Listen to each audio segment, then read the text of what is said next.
Welcome, everyone. Thank you for joining us for HTG's first virtual event and for your patience while we were getting started. We were just letting more people join in. I think there'll be some people trickling in as we go along too. For those of you who don't know me, I'm Allison Donaldson. I'm an advisor at HTG and also an integral part of the firm's marketing and event efforts. And as many of you know, HTG likes to have some educational and cultural events throughout the year. And given our circumstances now, that's obviously been impossible. So we decided to go virtual with an event, which we're really excited about. And the best part is, because we are virtual, we're joined by people across the United States. So we're really excited to have a farther reach than we normally can have. We have people joining us from Maine, to Colorado, to even California. So we're so happy that you could join us tonight. Thank you so much. Tonight I'm joined by Chef Diana Andrews, Diana's tech expert, Russell Murray, and Casey Kaufman, our office manager at HTG. Diana holds a culinary arts certification from the Institute of Culinary Education in New York City. She has served as senior food editor and test kitchen director at Fine Cooking magazine. She's also been the editor for the Emmy-nominated PBS series Movable Feast with Fine Cooking, and worked at the James Beard Foundation, the Food Network, and the Dressing Room Restaurant. So Diana, we are so excited to have you today. She will be showing us how to make sheet pan shrimp with vegetables in a citrus dressing. And you should have all received the recipe and shopping list beforehand in our emails. Many of you are cooking with Diana tonight. Over 70% of you will be cooking along.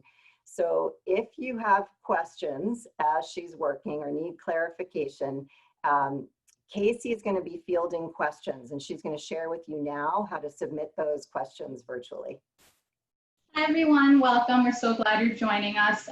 It's pretty simple. If you have a question, there's a little chat icon at the bottom of your screen. You're just going to want to click that. It will open the chat box, and you can just type in your question there, and I will be helping to facilitate those questions and get them answered to you live time by our featured chef.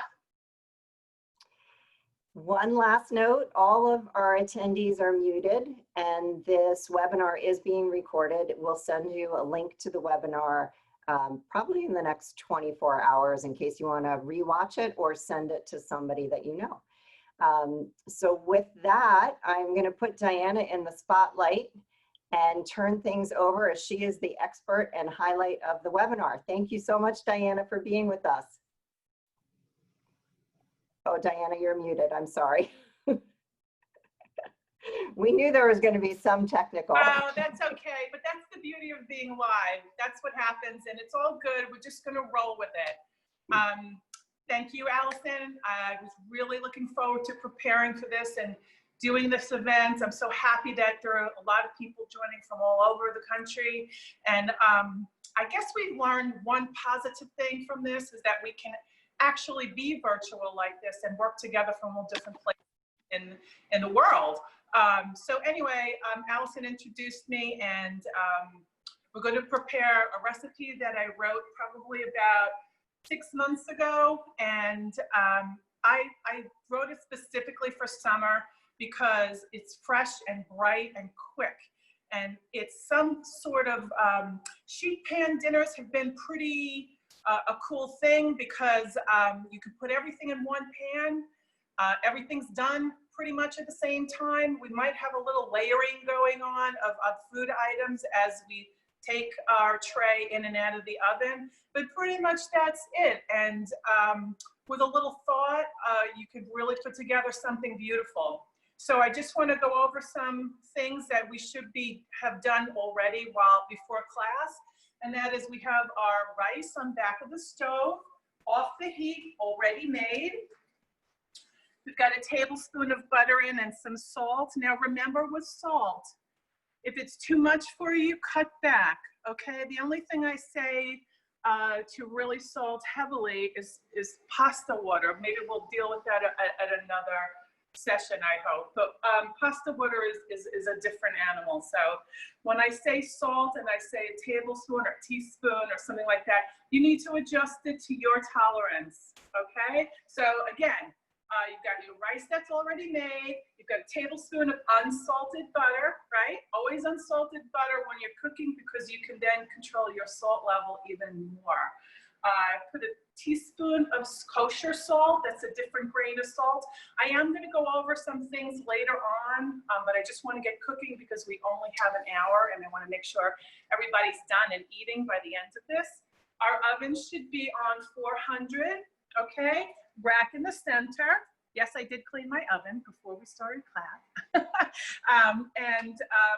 We're pretty much ready to go with our ingredients. And I actually want to just talk a little bit about, I actually prepare everything ahead of time and I put like everything I'm going to be using mostly anyway in a sheet tray, which makes it easy to move around if I need to get it out of the way. I could talk forever about this, but we're going to start now. And I'm going to mix the recipe up a little bit, again, because we are in a time frame and, you know, usually I like to do things according to the way the recipe was written. But today we're going to maneuver things around a little bit because we do have that hour time frame. So people who are not participating and even those that are in cooking, pour yourself a nice glass of wine, sit back and relax and have some fun. So we're going to start actually with our asparagus and onion, okay? So I have about 1.5 pounds of asparagus, and that's about 1.5 bunches actually. And what I'm going to do is clean it and cut it. Now, again, if you're composting, that's wonderful. If you're not, you can even save these. And I'll talk about that later, what you can do with these. So I'm actually, this is called trimming the asparagus. We're going to actually break it in a place that it naturally breaks. And what I'm doing is getting rid of those woody bottoms so that you don't have a mouthful of chewy kind of, your teeth just can't work through it.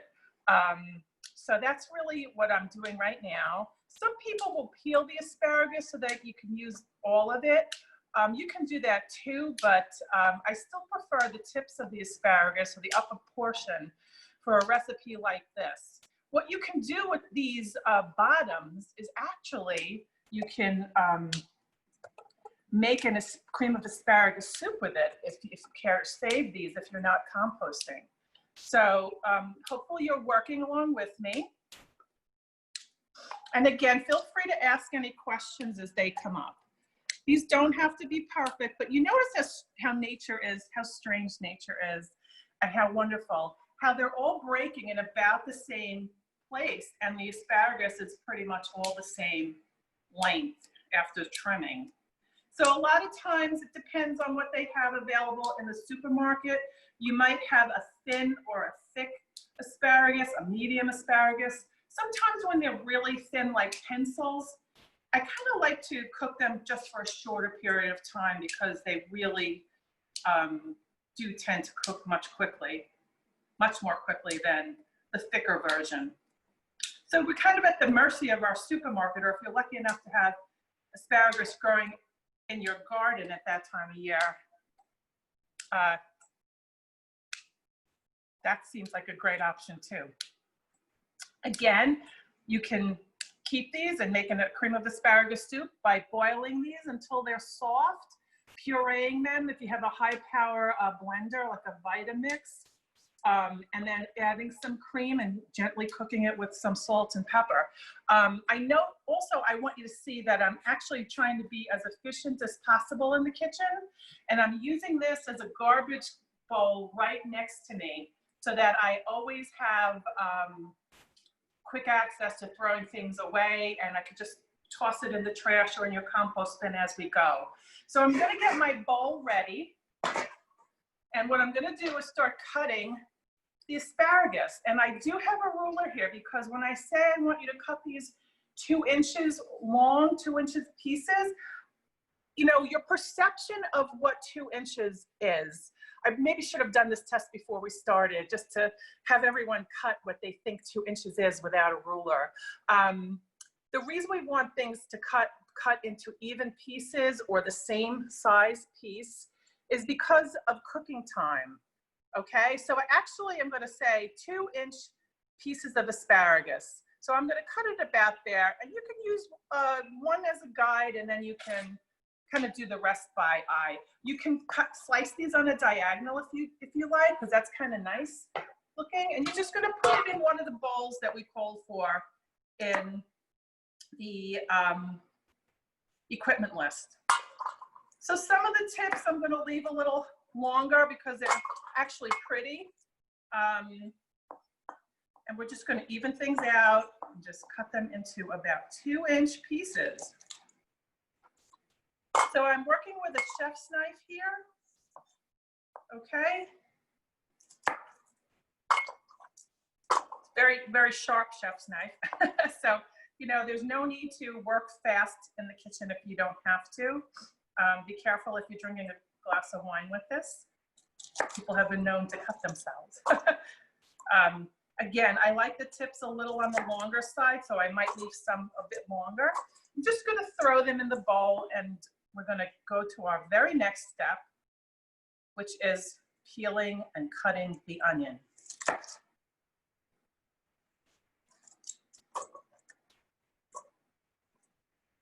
So I'm hoping that there are some people that are doubling up and doing this together. That kind of would be fun too. It's nice to kind of share tasks in the kitchen. So there's the asparagus. And now I'm going to work on the onion. Set this aside for a minute. So I have a Vidalia onion, which is also a sweet onion. I know I called for medium, but I love Vidalia onions, so mine is a little bit bigger.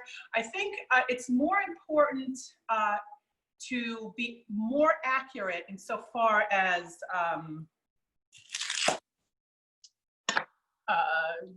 the exact quantities of ingredients when you're baking and in pastry.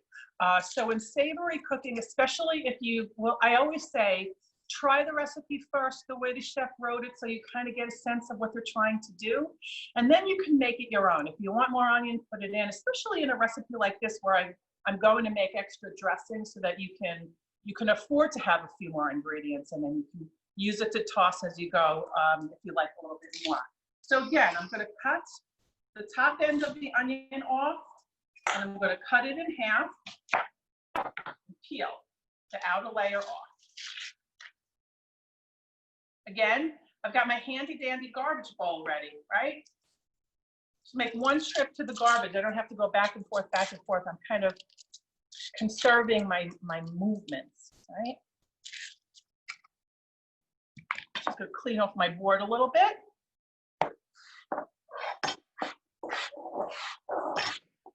And then I'm gonna cut my onion into, let's say, maybe I say 1/4 inch to 1/2 inch pieces, but I'm going to cut this one into 1/2 inch because it's a little bit bigger than what I originally called for. So I don't want as many wedges as I would if I cut the smaller onion. So anyway, I'm going to cut inward to make wedges, 1/2 inch wedges. And I'd say that's about 1/2 inch, right? And I'm only showing you this because I do this all the time, so I kind of have a good eye for this. But as you work with rulers, you will also begin to understand, you know, size of ingredients and how important it is for cooking time. I'm cutting inward instead of down so that my wedge pieces are all the same. And again, I'm going to put everything right into the bowl, right? I like to cut onions lengthwise for this particular dish because they hold together better in the oven, and especially through the tossing process. You'll also notice that onions are cut lengthwise, or that's really the proper way to cut them when you are caramelizing onion. Because once again, you're cooking them for a very long period of time, and they tend to hold together better and not break apart. Okay, all in the bowl. So to this, we're going to add, let's see, we're going to add 2 tablespoons of our extra virgin olive oil, right? 1, 2, wipe that off, put it back in my tray. A teaspoon of kosher salt. I know the recipe says a half a teaspoon of freshly ground pepper. You can add as much as you like, because this is just, especially when it's freshly ground, it's fabulous.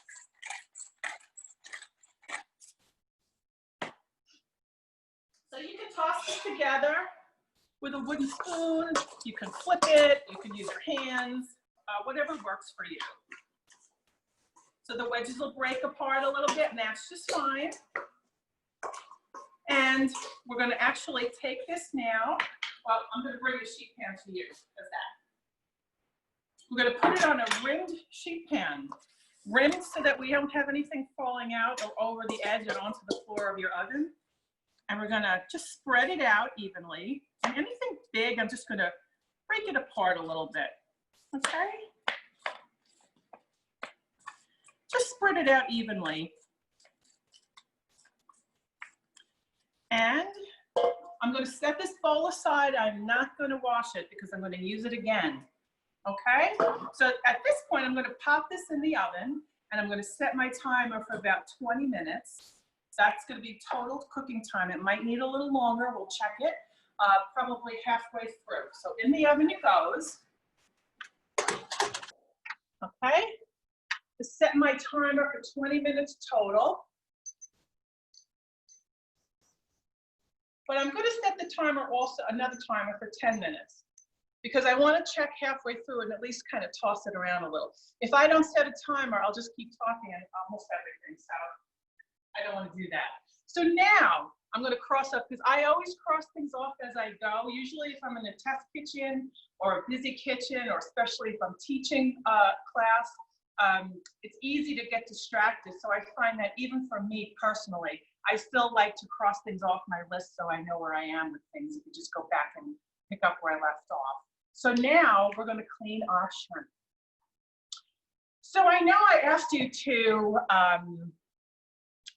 peel the shrimp prior to class and weigh it out. And I know that I said we were going to devein the shrimp in class, but for some strange reason, mine were deveined already. I know many times a package says peeled and deveined, or easy peel and deveined.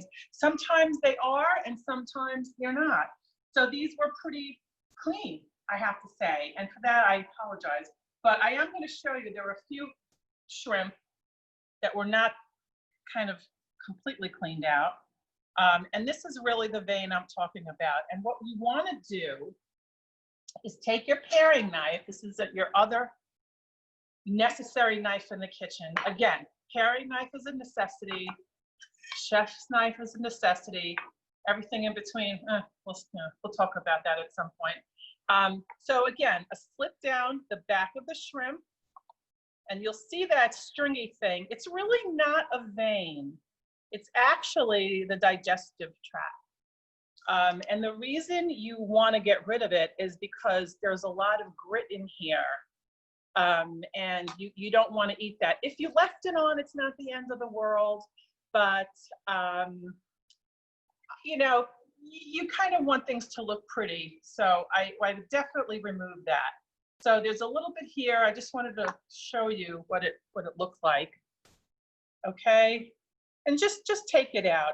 You'll notice too, sometimes you'll get shrimp that don't have, I'll call it the vein for now, a digestive tract or vein. And that's because sometimes before they're harvested, they're not fed. And that sort of cleans everything out. That kind of the digestive tract is flushed out. So you won't really see it, and that's kind of cool. But anyway, you guys can just keep going and clean as I talk, okay? And again, this one is a little more prominent. You see that? So that's really usually up the entire length of the shrimp, okay? So I'm sorry that I am not cleaning along with you, but we'll wait for you to catch up. I also want you to notice that there's another vein on the bottom of the shrimp. We don't usually clean that out. That's actually the circulatory system of the shrimp. This isn't really a vein either. It's usually bluish white and it's much, much thinner. It's also called the nervous system too. There's no need to remove this. You'll mostly see it in predominantly larger shrimp. And so I am kind of done with the shrimp for now. We're gonna put it in the bowl, and then to that, we're gonna add a tablespoon of our oil.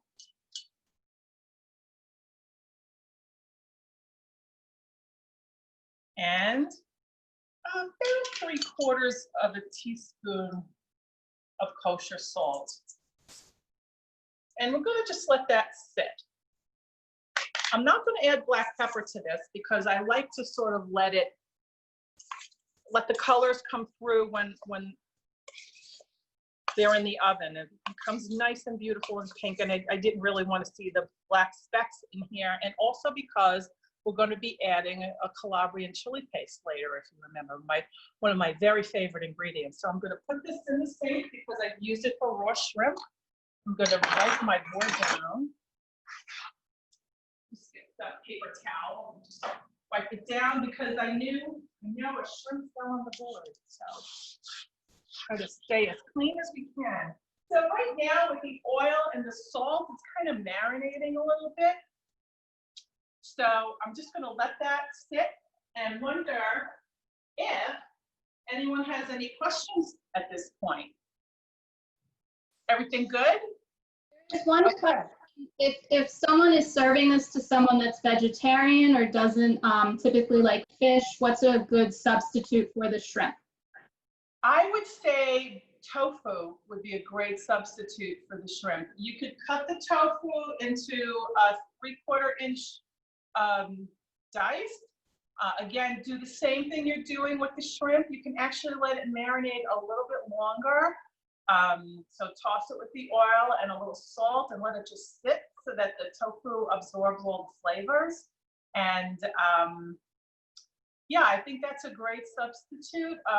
Another great substitute might be, you can kind of double up on the vegetables, or seitan might be another great substitute. So that's a great variation for a vegetarian plate. So at this point. There was a second question. Oh, okay. Yeah, can you suggest another protein? I'd say instead of shrimp, I would say chicken, but I would dice it a little smaller. I'd say about 1/2 inch so that the cooking time is about the same. I actually love chicken thighs. You can cut them into strips, boneless, skinless chicken thighs. Same thing, a little oil, salt, let it marinate, but do cut the strips into about 1/2 inch thick pieces because you do want them to cook in the time allotted in the oven. I would say chicken thighs are a great alternative. Chicken breasts are nice, but sometimes in the oven they get a little tough because that's kind of the nature of white meat. A thigh is kind of half white, half dark. It's in that in-between place, so it stays very moist and it's very, very juicy and tasty. But let me move on a little bit. I'm going to continue to take questions as we go. I just want to get to the certain point where we're on time when this is ready to be pulled from the oven. I think Barbara just asked a question. Okay, what was that? Will the peppers that you use make it hot? Some of her family members don't like hot food. Well, you can skip it or just put 1/2 of it in because it is a flavoring agent. So it does have a nice kick if you don't like that real hot kick, it's there's a lot of flavor in the Calabrian chili too. So if you don't like that really hot kick, you could go to a milder pepper. I personally love Aleppo pepper. It's fruitier. It does have a little bit more of a kick. You can leave it out completely if you really don't like any heat. And the dish won't suffer too much for it. I just like to have a little balance in it. And that heat and the citrus kind of brings that together for me. So I'm going to take this to the next step. I think we're almost ready to toss our ingredients in the oven, the asparagus and the onion, but we're going to take this to the next step, and I'm going to take 2 cups of multicolored tomato, and I'm measuring it out because I want to know approximately, you know, I want the balance of the meal to be accurate. So instead of not really measuring things out, I like to be sure that I'm getting the exact ratio of tomato to asparagus to onion that I originally wanted. So we're going to take that bowl back that we reserved, okay? And we're going to start to cut the tomatoes in half. Just put it right back into the bowl. And I always say we eat with our eyes first, which is why I like to introduce color as much as possible. Is the meal going to suffer if you can't find multicolored cherry tomatoes? Absolutely not. I just love looking at beautiful food, and color just kind of enhances everything for me. Diana, someone asked, what is your preferred brand of knife? Well, oh boy, I don't want to tell you because I have drawers full of knives and I go in and out. So for a long time, I was using, let me just toss this and I'll come back to that question. Looks really good. Just toss it a little bit. You don't have to worry about it much. It'll take care of itself. It's like a babysitter who really works hard for you. You don't have to worry too much. Okay, back in the oven. Well, you know, a knife is a very personal decision. And for a very long time, I used Henkel, and then I kind of went over to Wolf knives because they were kind of given to me as to kind of test and try out and kind of comment on. And I love the way the handles were shaped. This is a Wolf paring knife. To see how the knife handle is really pretty and shaped to fit your hands, and it's very comfortable. Right now, my current love is a Shun. Shun are Japanese knives. This is an American or European shaped knives by a Japanese manufacturer. So it really depends. We have a whole nother class on knives, but it really depends on your preference. Again, the most important thing about a knife is that it's nicely balanced and that you keep it sharp. Your knife should really be an extension of your hand. And so your hand you should just really have a nice heavyweight knife so it helps you get through the work. When I was an intern in a kitchen, in restaurant kitchens, I decided that I was going to buy a cheap knife just in case I left it there, because things had ways of disappearing and when you're an intern in a restaurant kitchen.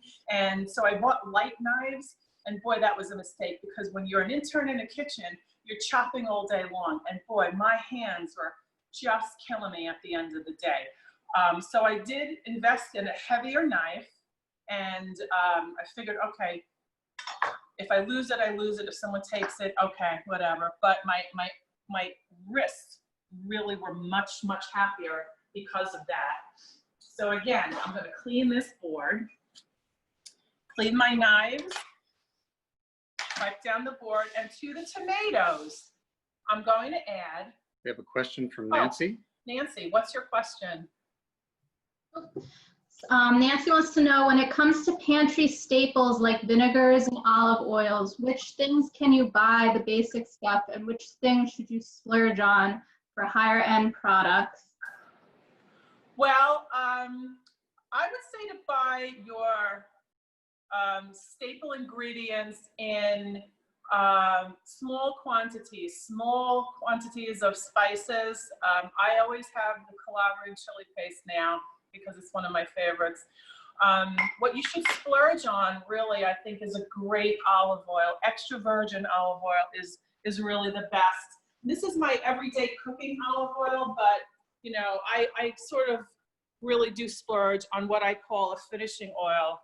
This oil is really just to drizzle. I don't cook with it because the flavor is so, depending on what you buy and what you like at the time. This is a very grassy olive oil. It's just lovely and fresh, and I like it on salads.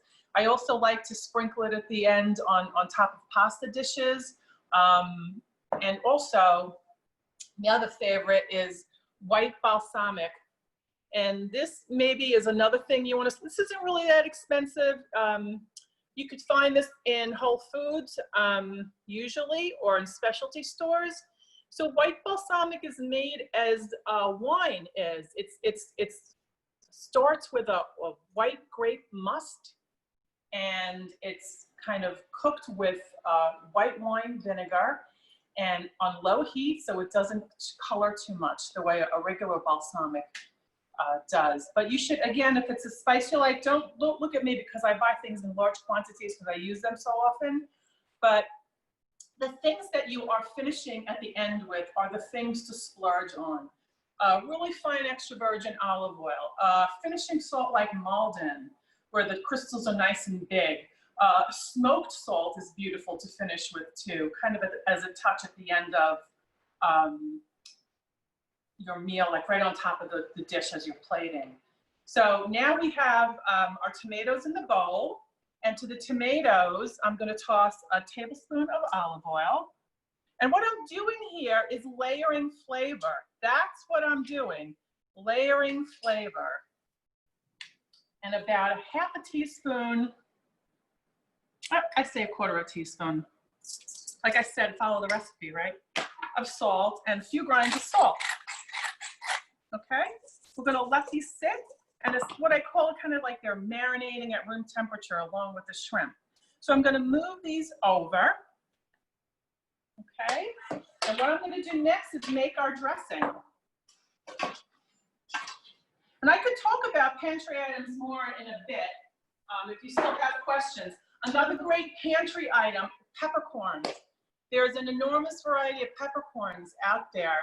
And to invest in a really good grinder and really nice peppercorns, that's a really great thing to have because your peppercorns will really, really come out and be very potent as they're freshly ground. So I'd say the basics, extra virgin olive oil, Maldon salt or a finishing salt like Maldon. There are different varieties. Baleen is another one of my favorite.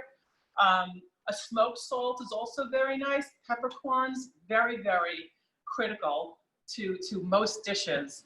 Anyway, I'm going to move on a little bit now, and we're going to go to making our dressing. And for that, we're going to use fresh oranges. So let's peel this off. Remember, I don't know if you guys know this, but these little labels are edible in case you take a bite of an apple one day and forget to take the tag off, or you can't get the tag off. They are edible and they're safe to eat, believe it or not. All the things you learn in culinary school. Anyway, so I am going to try to make this as juicy as possible, and for that I'm going to roll it a little bit. And that's kind of just releasing the juices inside the orange. And we're going to need 1/4 cup of this. So I have my squeezer. You could squeeze it by hand, and I know this isn't going to fit in here, but I'm going to cut it so that it does fit. This is really made for lemon and lime. Lemon goes here, lime goes here. but you know, it's okay to use it for other things, right? I'm going to squeeze this right into my measuring cup, and I'm looking for 1/4 of a cup. Okay, let's start with this. See how we do. We'll start with 1 orange.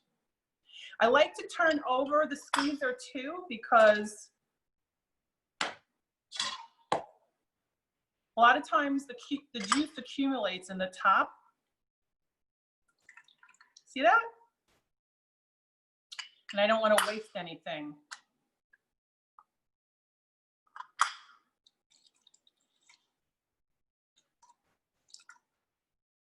So I'd say this is probably going to use about 1 full orange. I always like to buy 2 just in case. Good to have an extra one on hand. I love the way the orange smells when it's freshly squeezed. I know there probably are a few people that bought freshly squeezed orange juice in a container, and that's fine. But since it's such a small quantity, I thought it would be really nice to squeeze a fresh orange. And there we have it. So 1/4 of a cup of fresh orange juice, right? And to that, I'm going to add that to a small bowl, right? And we're going to put into the bowl 1/4 of a cup. These are little tiny measuring cups by Pyrex. They're fabulous. Oh no, they're OXO. Sorry, excuse me, OXO. So I'm going to measure. This is great for small measures. So I'm going to measure 1/4 of a cup. Right? Put that in here. Then we're going to put a vinegar in, and the vinegar, again, is the white balsamic. And I think I'm going to check my recipe. It's a tablespoon. Oh, the timer calls. Everything stops when the timer rings. Okay. You don't have to use a towel. Be careful if you are. Fold it over. The pan is really hot, especially if your towel happens to be a little wet. So, okay, we're at a good point here. So here's what we're going to do now. We got a little sidetrack with the dressing, but I'm coming right back over there. We're coming right back over there. Okay, so now I'm going to take the shrimp and the tomatoes. We're going to come right back to the oven. Just want to make sure, I wrote this 6 months ago, and I'd like to say I remember all my recipes, but I don't. So I'm going to put the tomatoes over the shrimp evenly, right? I'm sorry, over the pan, right? Spread them out evenly.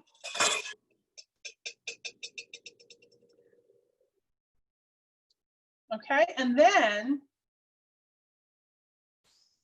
I'm going to put the shrimp on top of that, and all the juices in the pan, whatever is in the pan, you want to put on top as well. And I'm going to spread these in a single layer. These are not going to cook long.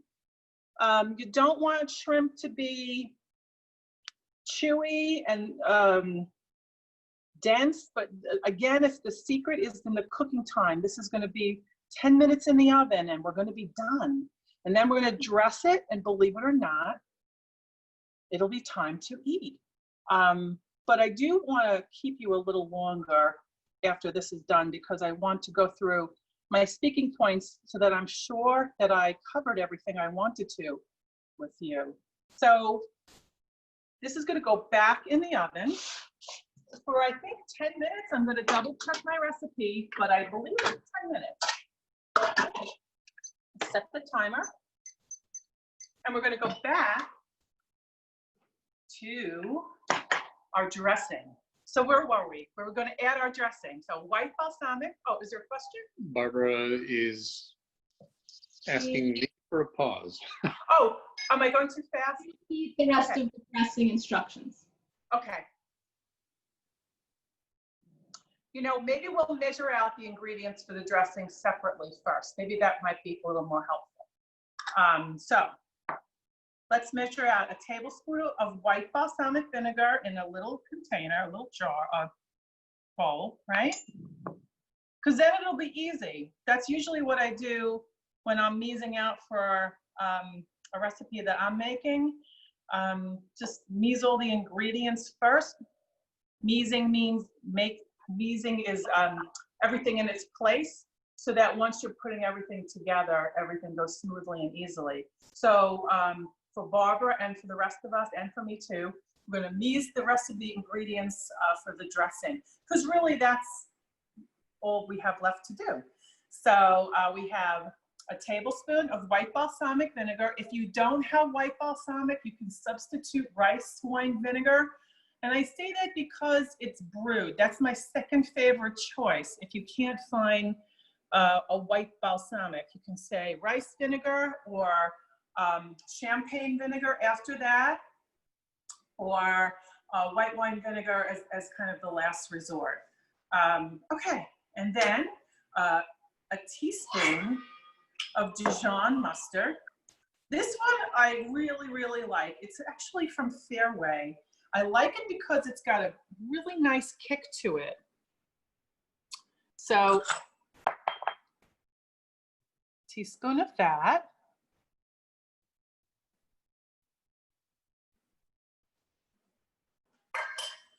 Wash my hands. And then we're gonna go to half a teaspoon of the granulated garlic. Okay. Pardon me 1 minute while I get my teaspoon measure. Something kind of got away from me. Oh, here it is in the salt shaker. All right, okay, granulated garlic.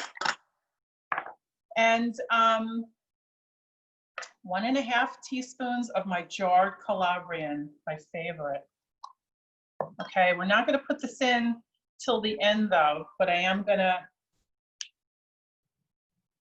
measure it out now. I might put a little more in for myself because I love it so much, but you know, I would start out with what the recipe is saying, 1.5 teaspoons. Put in a little less if you don't like much heat, okay? I'm gonna set that aside. I'm gonna rinse my hands again.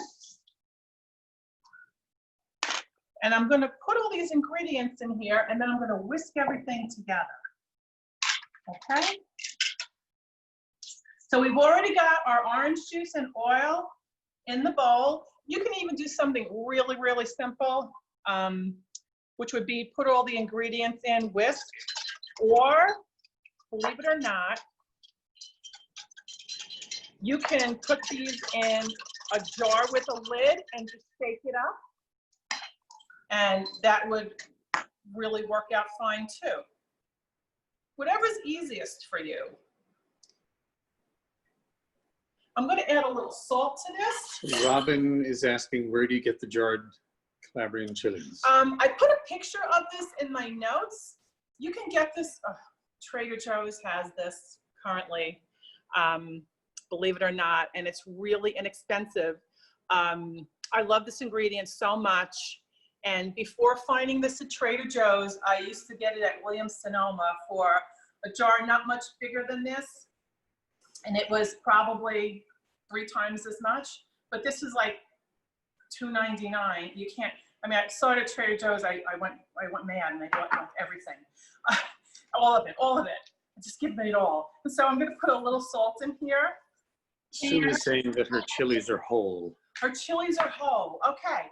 So what I would do is take some out, put them on the cutting board, and with your, sometimes they come whole, you just have to kind of go with the flow with that. I'm sorry about that. But I would just take some of the chilies and put them out on your cutting board and just mince them up a little bit. Just rock your knife back and forth over them and mince them up and just move them around till they're small, okay? And that should be fine. And also, I am assuming that more than likely, if it's Calabrian, they're packed in the jar with oil. I would take some of the oil and mix that in too. So after you're done chopping them, right? You know, if you notice, these aren't that fine. They're just kind of like a paste, but some of those seeds are whole.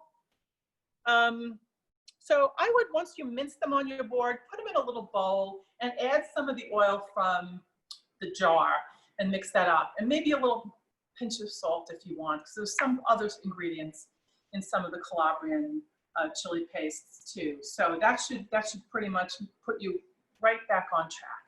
So all we have to do now is wait another 4 minutes or so. The shrimp will be done.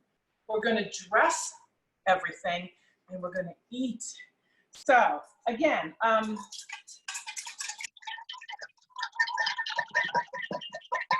and again, taste things, because if you are not happy with the flavor, you need to adjust it. If you want a little more salt, you can put it in. Put it in now. I like this level of sweet, salty, and a little kick from Dijon makes me really, really happy. So it stays pretty nicely emulsified. I also save those jars of, empty jars of jelly. I'm gonna see if I have one here, just to show you. Have you ever served this dish over rice or pasta? Someone wants to know. I actually, in the recipe, I'm going to be serving it with rice. I'm going to be serving it with parboiled rice. And I would suggest serving this over a grain. You could serve it over couscous. Israeli couscous is also nice. I like a grain that doesn't stick together, which is why I'm suggesting parboiled rice. We're going to talk about that too. I'm just going to go through my speaking points at the end with you and point some stuff out to you that I might have missed as I was going through the recipe. So, you know, everyone's familiar with these jars, right? I save them and I dress things like this. I just throw everything inside and shake it up and it emulsifies by itself. But this dressing stays pretty nicely emulsified if you whisk it as well. Okay, so we're just going to go through a few other little things. And here's my garbage bowl. All I have to do now is toss this out, right? Or back into your compost bin if you're lucky enough to be composting through the summer. That leaves us with our basil. I'm just going to cut this up and ribbon it.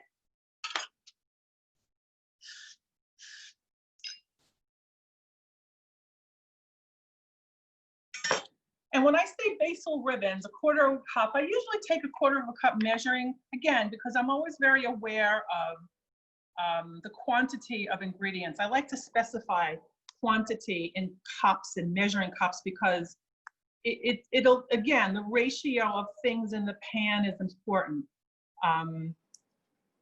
So I'm taking the larger leaves, they are washed and dried, and we're having a bumper crop of basil this year, right?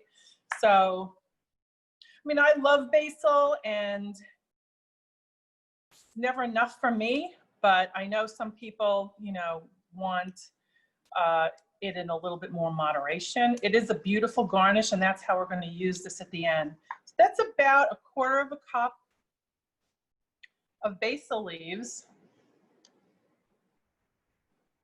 And I'm going to call this, I ribbon this, I call them ribboning. And really, what I'm going to do is take the leaves and just stack them up one on top of the other, right? You don't have to do this. I just think it looks really pretty. It's something that you do in restaurants or at food magazines because it's just a beautiful end presentation. And it's really easy if you just have a little patience to stack up the basil leaves. And of course, when your leaves are larger, it's so much easier. So I've pretty much got all my leaves stacked up, right? Oop, that's our shrimp. Wait, the timer beckons. I'm gonna check the shrimp. Ah, look at that. At this point, they're perfect. When you take this out of the oven and you leave it on top of the stove, it's going to continue to cook, and we call that carryover cooking. It happens with everything, but right now these shrimp are perfect. They're orange. They're pretty much curled into themselves and cooked through. They're going to be slightly crunchy, which is the way they should be. You want that fresh, crunchy taste in your mouth.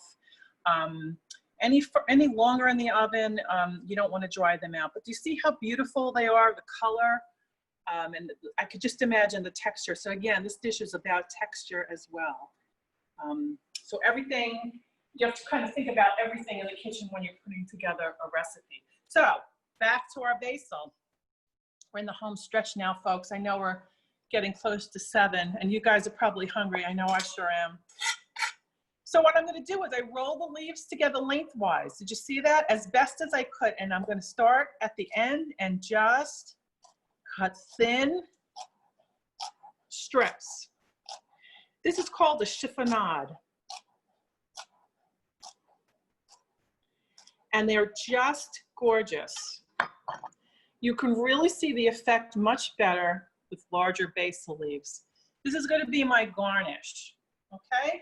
So now I'm going to whisk this together a little bit more. I'm going to measure out about 1/4 cup of dressing. And I'm going to toss my shrimp, asparagus, and onion with the pepper in the pan. Right in the pan.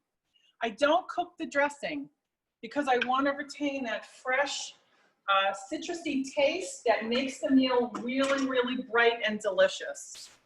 I don't want to cook out that freshness. So a lot of times at the end, I'll dress like this, and you really don't have to do much with ingredients like this. Okay, and we're actually pretty much done. So again, you want to be sure to get all the juices in the pan onto the plate as well. So finally, you can put this in a platter if you like, on a platter, or you can put it in individual bowls. I'm going to plate one for you. Kevin is asking if you could substitute broccoli for the asparagus. You can, but I would cut the florets small. Okay, I would like you to try it with the, unless you hate asparagus, that might be the reason, huh?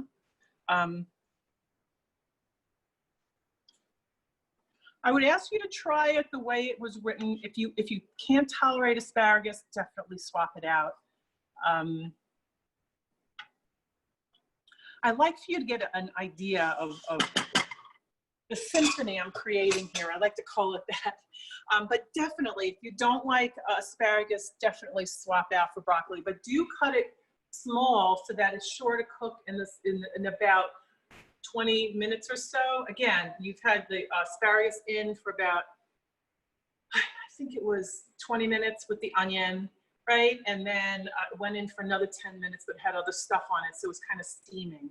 So if you cut the florets probably bite size, that would probably be just fine.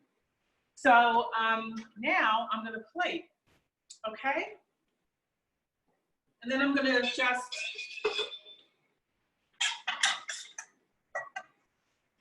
I love to put things in beautiful bowls, and after I plate, I am going to definitely go through my speaking points with you. I am making an effort to get all the pan juices into the bowl. So this recipe serves 4. You can also, I'm also very big on cook once, eat twice. So you can definitely make this all at once and save part of it for the next day or in a day or two and have it again, and it will taste just as good as long as you are careful about how you reheat it. And that, I would say, a low heat or maybe a microwave would do the trick. If you're putting it back in the oven, I would almost rather this went in a skillet without the rice and just toss it completely. Just continue tossing and tossing and tossing, only until it's warmed through. So now I'm going to garnish with my ribbons. And I always have extra dressing so that you can have this for the next day. Or people, again, I don't like to over sauce anything, over dress anything, because then things kind of just get soggy, and that's not a good thing. But I always make extra and put it in a really nice serving bowl and bring it to the table with the meal. So we're done. And I did want to go through a few little things with you because I always write speaking points and I always bring them with me to whatever I'm doing, and I never get through them. And I just want to be sure to give you all the tips I can for when you're making things at home. And I love to do tips and tricks in the kitchen. So you notice I have my asparagus that was in a quart container. Kevin says it looks wonderful and he can't wait to make it. Oh, thanks, Kevin. I love your feedback. So when I first got the asparagus home, this is the best way to keep asparagus really fresh. I'd say for about a week. I even say longer if you're diligent about changing the water. So I got the asparagus home and I cut the bottoms off just a tiny bit, like say half an inch or so, right? Cut them off, right? And then I filled the quart container with a little bit of water and just put the asparagus in. And it's like a bouquet of flowers. It's a living thing. It's kind of drawing the water up towards the tips and keeping the asparagus fresh. And this I put in the refrigerator with a light covering of plastic. And if you're diligent about changing the water every day, the asparagus will last a very long time. What else did I want to talk to you about? We talked about shrimp and the veins that aren't really veins. I also wanted to talk to you briefly. I use kosher salt in the kitchen because it's really a great salt to cook with. But kosher salt, it's coarse kosher salt, but there are differences between brands. My personal favorite is Diamond Crystal because I understand the size of the grain. There's a difference between Morton's and Diamond Crystal, for example. The crystal of Morton's is much smaller, right? So there's more of it will fit in whatever vessel you're measuring it in. So if I'm putting a tablespoon of salt of Morton's, your dish will be saltier, believe it or not. Less saltier from Diamond Crystal. And because the crystal is larger, something to be aware of when you're watching your salt intake. And you can see, we started noticing this when I was working in multiple test kitchens, that some dishes were saltier than others when we made them over and over again for testing. And this is why. So upon closer examination, you look at your nutritional information, you'll see that serving size, let's just say a quarter of a teaspoon is 1.2 grams of Morton's. That's the weight of the salt. Here, it's 0.7 grams. So you see what I'm saying? The difference, it will make a difference in your dish. So just be aware, okay? I use parboiled rice, and parboiled rice, what is it? It's because I love that, I want the rice to absorb all the flavors in the dish, and I don't want the grains to stick together. Sometimes I do want the grains to stick together, but not for this dish, and that's why I chose parboiled rice. So parboiled rice happens before the rice is milled. It's that inedible husk that's kind of removed to yield brown rice, but before white rice. So it's not as nutritious as brown rice, but it's more nutritious than white rice. That's that place in between. So that's really what parboiled rice is. Again, why I love it is because the grain stays separate and becomes yet another texture in the dish. So that's my big spiel on parboiled rice. Again, if you have leftovers, you could store them in a covered container. A couple of days from now, they'll still be really good. Just watch your heat. If you have leftover dressing, Don't hesitate to use it on roasted vegetables, grilled vegetables. You can use it on salads or actually kind of over watermelon and feta. This goes really well, the citrusy flavors. And that's kind of all I have today. I'm happy to take any questions if anybody has any. How's everybody doing? Did everybody finish? I hope so. I hope you're all eating or wanting to eat, saying, okay, I've had enough of her, go away. Diana, that was fabulous. Thank you. It was I so hope nice. everybody's eating. I hope you're all enjoying the dish. I'm sure they will. It was so fun to watch you work. And so I can't wait to make the recipe. I didn't cook along tonight, but it looks fabulous. And I'm sure Thank you. everyone who cooked along tonight will really enjoy a nice dinner. Thank you. And I want to ask, how did, was it Barbara who had the Calabrian chilies in the jar whole? Did that work out all right? She's probably eating. I'm going to leave her to it. But if you guys have any questions about ingredients, I can go on and on about things forever, but I'm going to leave you to your dinner now. Please contact Allison. She'll give you my contact information. I'm happy to deal with you directly anytime if you have any questions about anything we did today. Thanks so much for joining me. I really, really enjoyed preparing the meal with you, and I hope you enjoy eating it. And I hope everybody stays happy and healthy and safe. Thank you. Diana, thank you so much for sharing your expertise. And Russell, thanks for being a great camera guy. And Casey, you did a great job fielding questions. Diana, is it okay if I give your email address to everyone in our follow-up? Absolutely. Absolutely. Yes. I will include your email. I look forward to hearing from people. I love feedback. And if you have any questions about further substitutions, I'm happy to talk to you about that. Or if you need to cut the recipe in half somehow, you could work on that too if you like. Or if you need suggestions on anything else, I'm happy to help. And again, I think David asked me earlier in the week about a wine pairing, and I suggest a rosé for this. A nice rosé that's a little on the dry side. I think this really goes well. I mean, that's what I'm drinking now. I mean, I love rosé in the summer, and this is a perfect match for it. So thanks again. I'm going to let you go eat and enjoy the rest of your evening. And if participants can hang on for just a second, we're interested in learning what kind of other virtual events you'd like to attend. So I've put up a few questions here. Another cooking class. We would love to have another cooking class. A follow-up question to that is, what kind of food are you interested in cooking? So we have some choices there. We might also be able to do a virtual museum tour or an architectural landmark. We have the Glass House here in New Canaan that we often bring friends to. So that might be an interesting idea. So thank you very much for taking the time to let us know what you're interested in. And we hope you had fun. We thank you for joining us, and we look forward to our next event. Thank you, everybody. Bye. Thank you.